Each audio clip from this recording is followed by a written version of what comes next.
Alright guys, welcome back to Strong Successful Male. So for today, I'm going to go over an email that was sent from a subscriber. This is my guy. He's 67 years old. He is a grandfather, a great-grandfather, married, successful business his whole life and retired now. And he shares his story as a warning to all the guys out there to never take back a cheater. Ever. Cheating girlfriend, certainly cheating wife. And when you're done because you are never going to get over it. You're never going to forget, you're never going to trust, or ever get those images out of your head.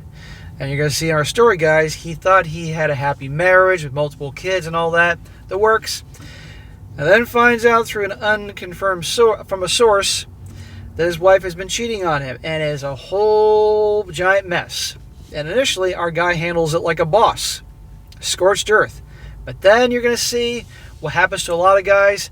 He starts missing his family, the kids, the old life, and then makes a decision that, well, certainly something I don't agree with, and years looking back, he knows was a mistake. But anyhow, you're going to see he's sharing this story to really help warn guys out there. And I know some of you guys will be tempted to just go away right now, but I think you should hear this guy's story, particularly you dating and relationship guys, because there's a lot of guys here, whether you admit it or not, they do want to get married one day.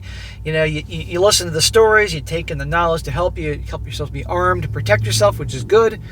But you got to know these things and listen to guys that have been around the block and hopefully, kind of like, the Christmas Carol with Scrooge and Marley. Marley's ghost comes and warns Scrooge.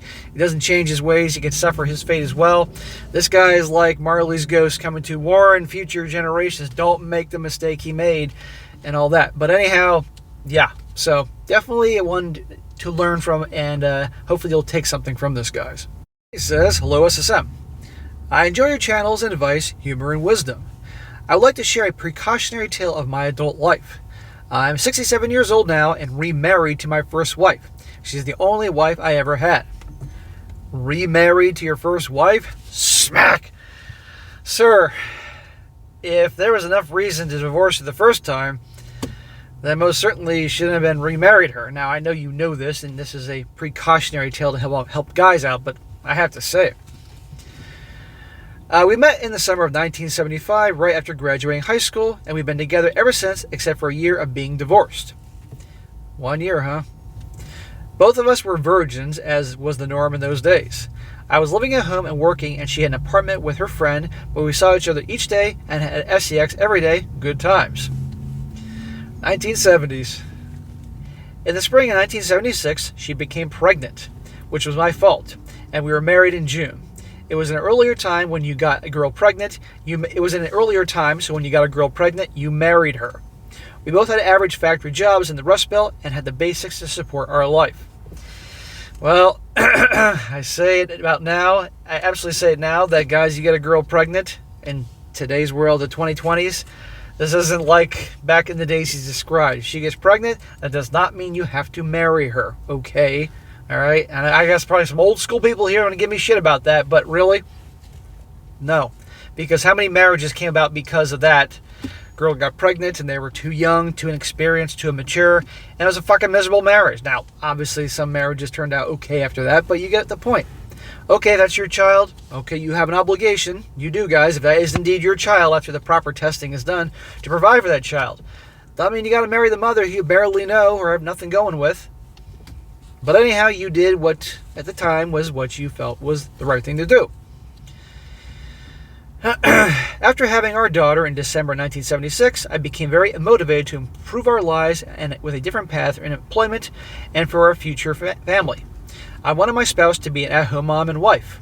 Well, good for you, Dad, for saying, okay, now I got a kid here. I want to give my family a great life. Good for you. You should always striving to do better. I found technical training and after completion started a career in mining, I was highly paid.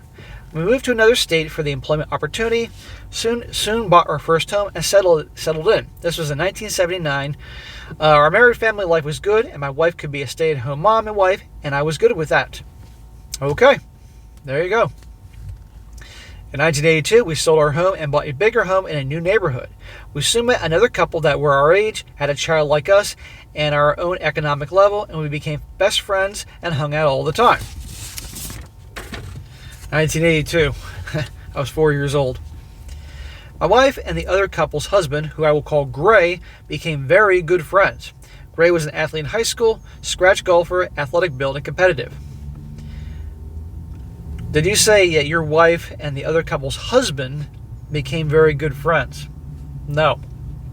No. There's no your wife becoming good friends with another dude. I don't care if, like, there's a group of couples you hang out with in the same neighborhood or stuff like that. You can be friendly, y'all get together, but those two becoming good friends, no. Terrible idea. And just the same, if you're a married woman watching this and your husband becoming a good friend with another woman, no. There's no good friends. These are just two people that want to hook up. And sadly, sometimes do hook up. When you get married, having friends of the opposite sex, bye-bye. You can be acquaintances, but that's it. Nothing good comes from that, and you all know what I'm talking about here.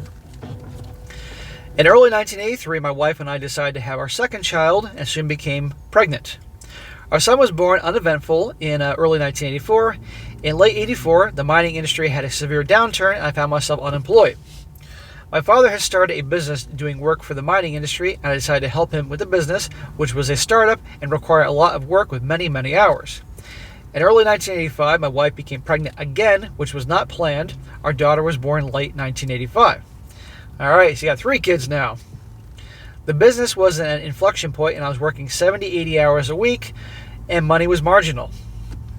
You're a hard worker, man, but you had to do what you had to do. Now you got 3 kids to feed and a wife and a mortgage. At this time, I had little time at home with the kids, my wife, and not much time to socialize with our couple friend. I continued to notice the closeness of my wife and Gray, but I had 100% trust in my wife and never thought about a problem. Oh, man. Too trusting. So what's going on here, guys? Our guy here is busting his tail 70, 80 hours a week to take care of his family. He joined his father with his startup business. And newsflash, when you start a business, you're usually working a lot of fucking hours, especially in the beginning. Probably with very little return in the beginning. But he's doing what he has to do.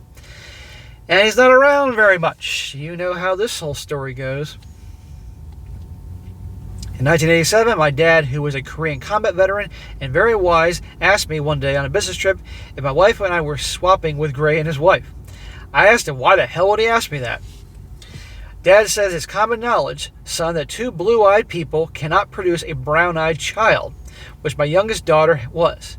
I got very mad at my dad in full denial and said there was no way he did not know what he didn't know what he was talking about. Dad took the hint and shut up. Next day home, I asked my wife point blank if she was having an affair with Gray, and she denied it and got mad at me for asking. Just friends was the answer. Okay, let's remember, she got really mad at him for dare asking such a thing. Being so tunnel vision on the business, I let it go and continued on. You should have been doing some digging, but you had to be there running the business. You had a family to support and all that. The business started becoming successful and more income was coming in. The kids were growing, our family was thriving, and my wife wanted to work outside the home, and she came to work for a business and ran the office. In 1992, we built a new home in a better school district and moved, not far from our old homes.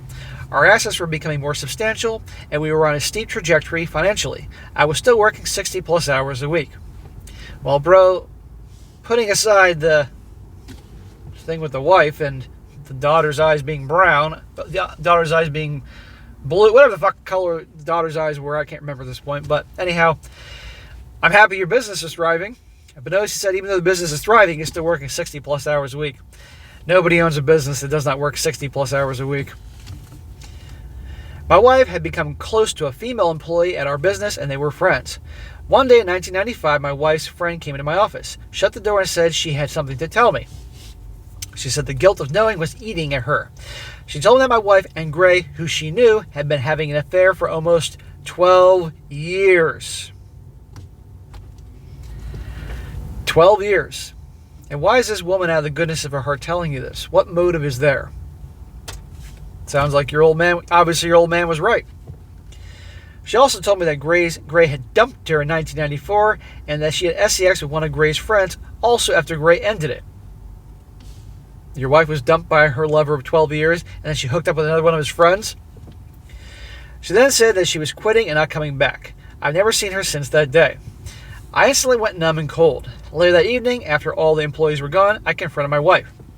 She initially denied it, of course, but then admitted to a one-time encounter with Gray. Oh, you were adamant about this, nothing happened now. You were adamant about when I brought this up years ago, nothing happened. And now you're saying, but now all of a sudden it's one time. Meanwhile, I have a little bird telling me it's been 12 years and probably many times. Then something went off in my head. Remembering my dad, I said, oh my God, our youngest daughter is not mine, is she? She broke down into hysteria, crying, sobbing, incoherent, telling me what I suspect is true. So she went full Tusken Raider on you, huh? If you're new here, if you don't know what a Tusken Raider is, for heaven's sake, and you all should, watch Star Wars. There's somebody who's not going to know what the fuck. I once saw in the comment section, somebody's like, what is he talking about, Tusken Raiders? What does that mean? Everybody's seen Star Wars. At least see the 3 original movies. You can forget about, well, okay, we can debate and argue about the Star Wars movies. But anyhow, the original trilogy, we can all agree they were great. That's where the Tusken Raider's from. She went full Tusken Raider on you. I took her home in silence. I wouldn't take her home. Like, bitch, you can walk. I went upstairs and started packing. I moved out that evening and she stayed clear of me. Cell phones were still primitive in 1995, but I had one, as did she. She called me the next day and I told her I thought she was lying about the one-time deal, and did she know our daughter was Gray's. She denied it, and I said the conversation is over. I'm sorry, man. I really am. You know what's going on here. Oh, you were gone all the time. You were working. I was alone. He paid attention to me. A man's busting his ass to provide for his family, his ever-growing family, and this is the thanks he gets.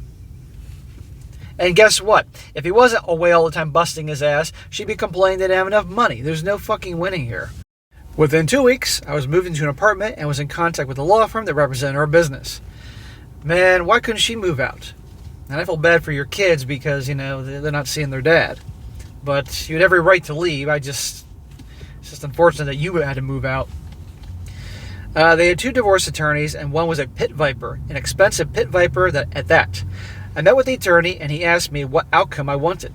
They told me that since my daughter was 9 years old, the courts would not allow me to shrink the child support, and our state was a no-fault 50-50 state, and half is gone. Since I was convinced my daughter was not mine, they said a court-ordered blood test would happen, and if not mine, no alimony. No alimony. DNA testing was in its infancy then and expensive. I asked the attorney what my options were to fuck up Gray's and my wife's lives. The attorney said that we could go to the paternity fraud and alienation of affection route. Note, at that time in my state, this was doable in civil court. I told him I wanted to drain Gray and my wife financially dry and drag them through the mud. In other words, you want to go scorched earth. Nobody can blame you. He warned the downside was our kids would be involved, and obviously it would destroy our family, going scorched earth, and possibly my relationship with my children. Well, I'm glad he's telling you this. The attorney told me that my cost would be $50,000 plus, and remember, this is in $1995. I talked to my dad about it, and he said he didn't want me to harm the kids, but it was my decision. In the meantime, my wife kept calling me, and I finally got her to admit that our daughter is probably Gray's, and she did indeed carry on a multi-year affair, but insisting they only slept together 7 times in over a decade. Notice how it was. Let's backtrack here, guys. Remember how she denied it ever happened, and then finally, okay, it was one time. Now it's a multi-year thing, and your daughter's likely not yours, but we only slept together 7 times in 12 years. Yeah, okay. I'd have a hard time believing they slept less than 7 times per year. But we're not done yet. When asked why, she said that she felt lonely and ignored by me, and at times I was not loving towards her. In other words, you're gone all the time. Yeah, taking care of our family, doing what I had to do. The mining sector collapsed in 1984, whatever it was. I had to do something. I was working with my dad, putting food on the fucking table, paying the mortgage where you didn't have to work. Yeah, maybe I could have tried paying attention a little bit better. Maybe you should have communicated to me in a way I understand, not dropping hints at me and expecting me to be a goddamn mind reader. Then maybe this would have happened. But no, you took the easy way out for 12 years. And now my daughter may not be mine.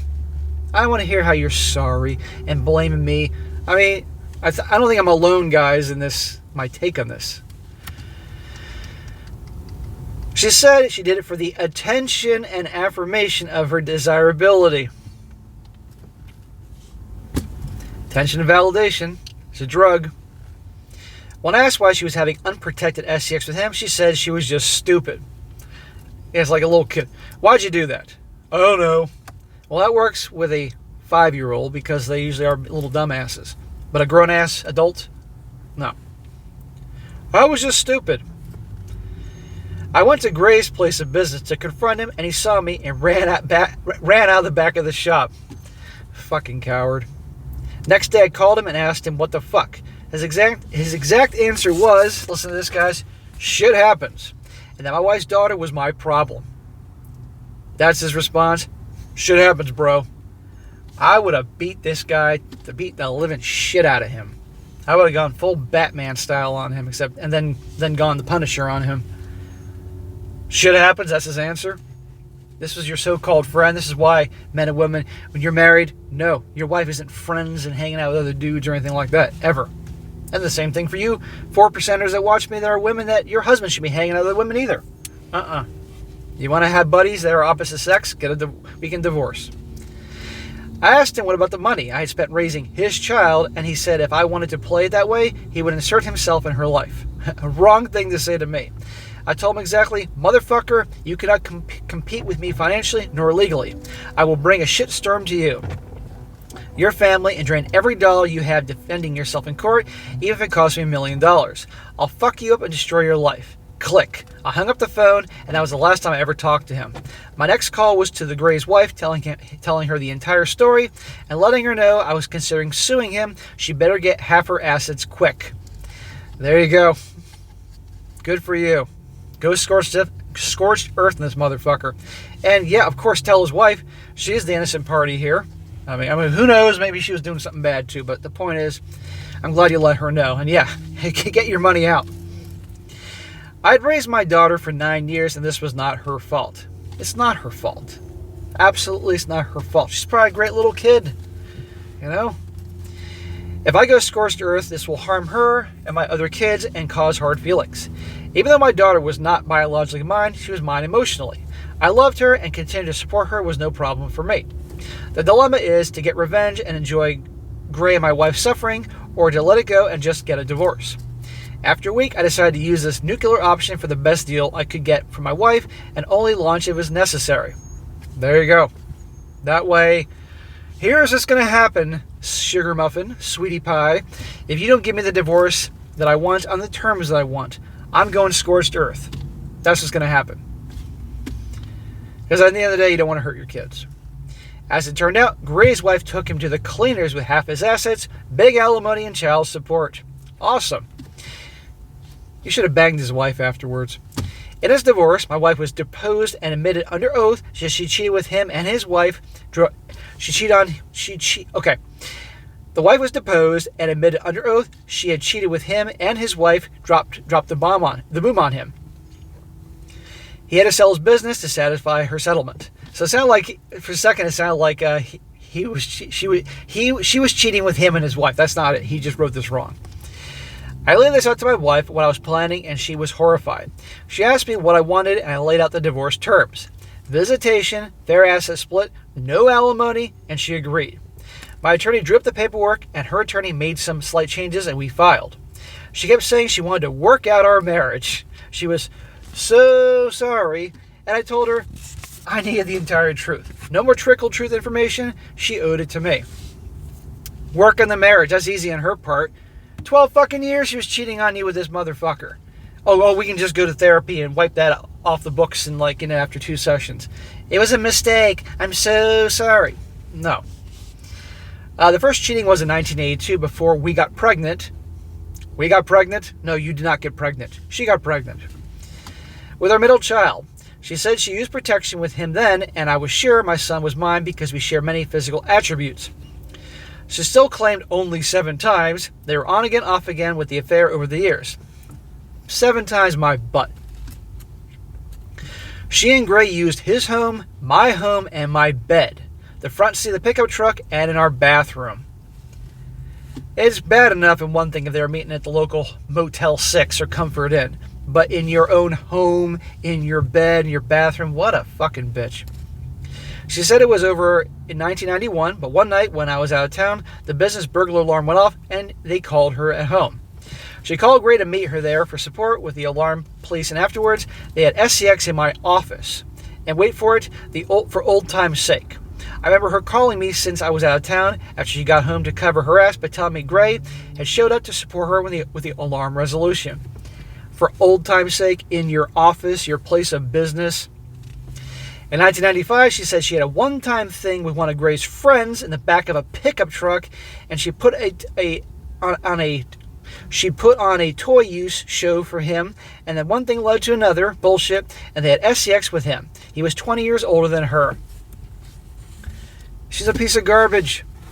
And going back to the whole thing that you married her at 19 years old, and with her getting pregnant with your child, rushing into things and all that. You didn't really get to know her too well, and there's no excuse for this. There's no mercy. Another non-answer as to why. She also confessed to me that on the occasion she had SCX with Gray in our bed. She did him unprotected in late afternoon and that evening, and she did him unprotected in late afternoon and that evening, and she allowed me to go down on her. When asked why, she said the same thing. She was stupid and mad at me. This dude was showing up and banging his wife in his house, in his bed, unprotected. And later on that day, they were fooling around. She obviously didn't have a shower, didn't douche, and he went down on her. You guys can connect the dots here. Aside from disgusting, this is her way. This is beyond an affair, wanting attention and validation. She wanted to punish her husband. And now she's so sorry, wants to fix the marriage. She's the fucking devil. That's why it infuriates me how this story, well, you know. The divorce got finalized over the next year, and as a single guy, I was in the middle mode of getting even with her, the truth. And I dated as many women as I could and had a body count going. No married women, no attached women. Everyone was looking for a relationship, and I was not. That was probably part of the attraction. That's probably why. No kidding, you had your own business, you do well for yourself. Of course they were looking for a relationship. And the more you said you did not want a relationship, then they chased after you. This would be the end of the story with me living the single life and enjoying the kids and dealing with the pain and suffering brought on by the betrayal. However, at about a year or so divorced, my kids were always talking about how their mom had changed, and they kept pushing me to talk to my ex-wife. The kids wanted the family back together. The kids did not experience what you went through. The kids were not betrayed, heartbroken. The kids were kids and don't get it. And there's no way the kids knew the extent of the story here. My oldest daughter, now 21 at the time, acted as an intermediary, and my ex-wife offered to go to couples counseling because she wanted to see if there was a future with me, and she wanted to make good on her betrayal. You would think that your daughter would be like hating her mom's guts. And I'm sorry to say, sir, but I have to question some things about your daughter. If all of a sudden she's taking the mom side as the cheater and did all those years, I have to say it. I was feeling very empty, doing mindless sex with many women, and I really missed my kids and family at times, remembering the good times with my wife, so I agreed. Smack! No, that's crazy. You remember the good times that were when there was all this cheating and bullshit going on behind the scenes. It was a big sham, a big show, sir. After many months of counseling, we started dating again. Smack! And the old spark came back. We dated for several months until sex started, and we started talking about remarrying. Smack! I believe she was remorseful and had indeed changed. Once a cheater, always a cheater. And it wasn't like a one-time thing. This happened for 12 years. No, she's not changed. She didn't want to be alone. She no longer had the lifestyle that your income provided because she wasn't getting any alimony. Come on. Since then, our marriage has been faithful to each other and completely loveless. After the first few years. Of course it's loveless because guess what? Yeah, you missed the life you had and your kids and all that, but then it all came back to you of what she did for so long, and you can't trust her. And you've been now in this loveless marriage all this time since then. Our marriage is mechanical, and she has ongoing issues with her guilt from her betrayal and my body count. She has issues with your body count. Really? After you guys split up for, and you were banging all these women, she takes issue with that? No, no, no, no, no. For the first 20 years of our remarriage, I was working hard and the business thrived. Our assets piled up, kids all went to great schools, and all became successful. I've since sold the business, and I'm now retired. Well, congratulations on your kids doing well for themselves and all that. You're obviously a good dad. You did that right, and your business being successful. I'm happy with that part. I still have issues with her betrayal of 40 years ago and the biological missing link to my daughter. Every time I talk or look at my daughter, I'm reminded of the images of her getting pregnant by Gray in the front seat of his pickup truck and she doing him in my bed. I was working my ass off and she was giving away her ass. Tough thing to ever resolve. Images of me consuming Gray's love juice and my wife is devastating, and I avoid sex with her. We've been sexless for years. Seems the older I get, the worse things bother me. I see that image constantly. It's been a loveless marriage all these years for 20-some years, whatever it is. They haven't hooked up in years because obviously he doesn't want to do it. They are roommates. They handle the kids and all that. It's, you should never have gotten back with her. And frankly, you should be with her now, which I'm coming to. So my life is a loveless marriage, and I'm too old now to make a change with minor health issues and unwilling to change a working relationship and life. We're just friends now living together, and this will be until one or both of us dies. Happiness, joy, love, desire, sex, intimacy are gone and will never come back. We have most of our assets in trust for our kids, grandkids, and now great-grandkids. With a few years of life left, divorcing is not worth the financial and legal pain. I disagree. The moral of the story is, folks, do not remarry a cheater. You will never get the images out of your mind and constantly be on the defensive of another cheating episode. I should have stayed clear of her and remained single. Don't do it. Thanks for listening and taking this warning from an older, wiser man that made a mistake, a life-altering mistake. Well, sir, I'm sorry you've suffered, but at the end of the day, you made the choice of getting back with her, remarrying her after all the horrible things she did to you. And I want to point out, she wasn't just horrible to you, she was to your kids.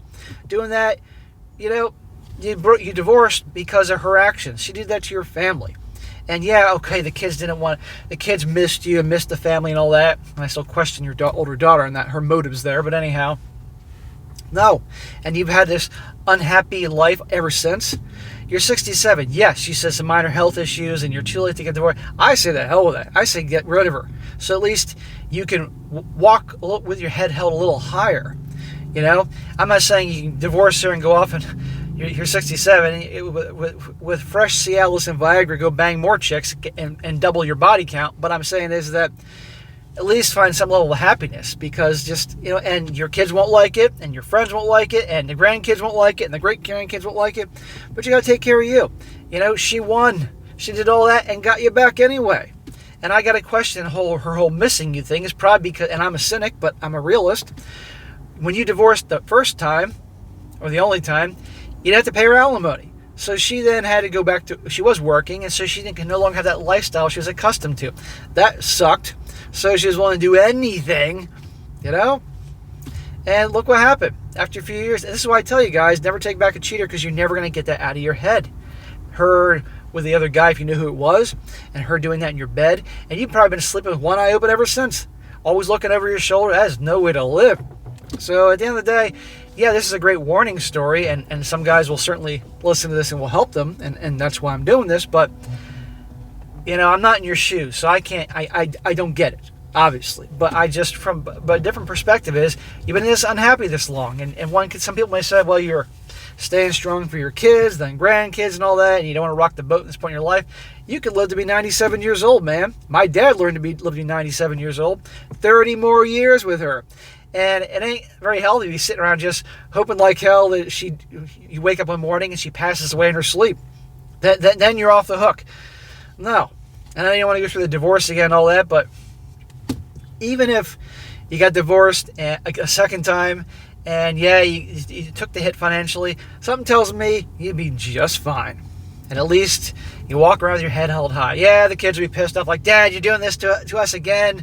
And the grandkids are mad, but I'm wired different. And a lot of guys who watch this channel are also wired differently. And they're going to tell you what I'm telling you. But anyhow, I do appreciate you writing this in. And I would have loved it if the story ended with you being single and her off being miserable alone with you know, her box wine and cats, although I love cats. But that's not what happened. So we'll use this story as a warning, and maybe you'll think a few things through. Who knows? But anyhow, there you go, guys. Don't take back a cheater, because eventually you're going to remember everything, and who knows what's been happening behind the scenes with her the last 20 years. I don't trust her. So, all right, guys, that's it for today. Be sure to comment down below. Let me know what you think about this. Let this guy know what you think. And be sure to like the video, share it with your friends, and subscribe. I'll catch you next time.